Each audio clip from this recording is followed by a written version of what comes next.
Welcome back, everybody. This is the Golden Era Bookworm, and today I bring you a review on Your Physique magazine, June 1947, with John Farbotnik on the cover, Mr. Chicago of 1946.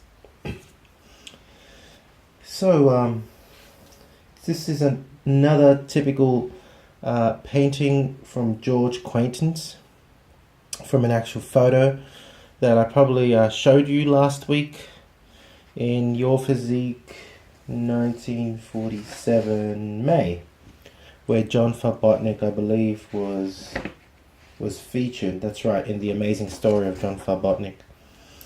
I like this cover. It's pretty cool, showing John on doing a classic pose on the sandy beaches. Going through the mag, it's a real funny editorial from Joe Waiter, who basically states $1 million worth of brains for 25 cents. And what he actually means is that the magazine contains so much information it really is worth $1 million for 25 cents. Nice way of seeing it. Featured though in this magazine is one of the golden era bodybuilders, quite famous at the time in the 40s and early 50s. Many of you may not know who this is, but this is Abe Goldberg. He actually came sixth in the Mr. America, and he's just got this, familiar story. A thin bloke, thin young kid, 14 years old, 100-pound weakling, starts weight training and gains muscle. What I like is how he trained. It's quite interesting. He trains 3 days a week, 3 to 4 hours at a time, Monday, Wednesday, and Fridays. And each of these workouts is focused on just two body parts. So it's quite similar to today's training. Back then, most bodybuilders used to train the whole body 3 times a week. And you've seen my videos with Clarence Ross's workouts, Leo Stearns, and most people did the whole body, even Steve Reeves. But Abe actually worked his arms and delts on Mondays, pecs, abs, and back on Wednesdays, and legs on Fridays. So the body part was just trained once a week, and he trained it heavily and developed a very fine physique, as you can see. Pretty amazing. Anyway, continuing, some great young photos of here, a young photo I should say, a photo of a very young Leo Robert of Montreal, Canada. According to Joe Waiter, he only trained for 6 months. I really don't believe that, but Joe Waiter really starts making some outlandish claims, and I'm actually going to make a video on that soon. But here he's basically saying that Leo Robert is a Waiter pupil who's only trained for 6 months, and look at his proportions. No, I don't believe that. But Joe Waiter was quite famous for making all these crazy comments, and then he got sued. Anyway,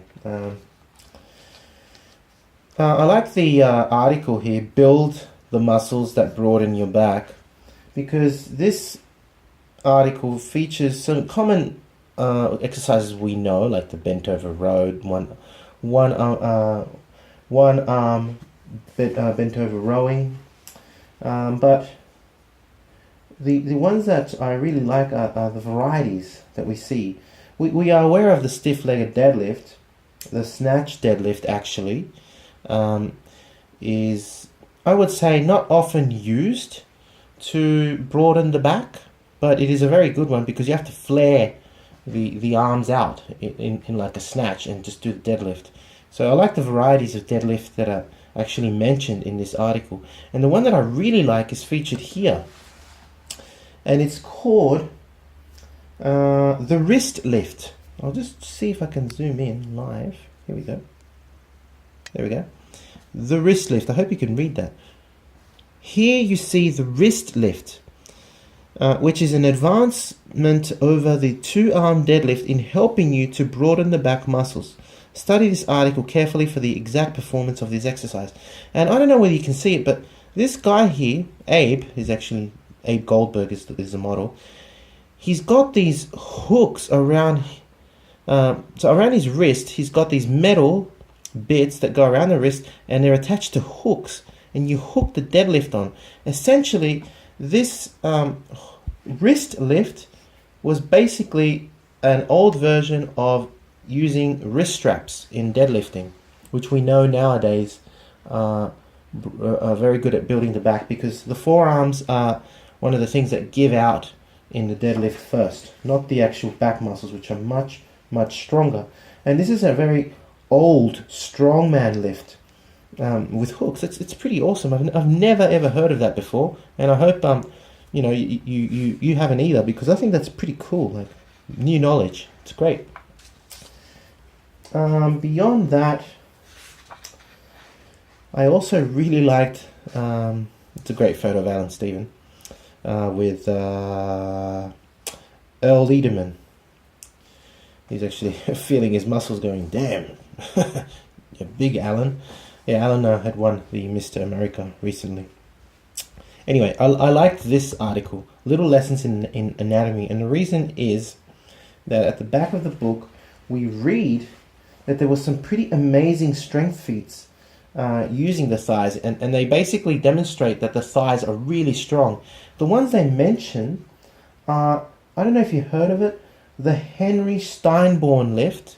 Henry Steinborn was a strongman back a while, and he actually used to grab a 533-pound barbell from the floor, tilted vertically, place it on his shoulders, and then come up and do a squat.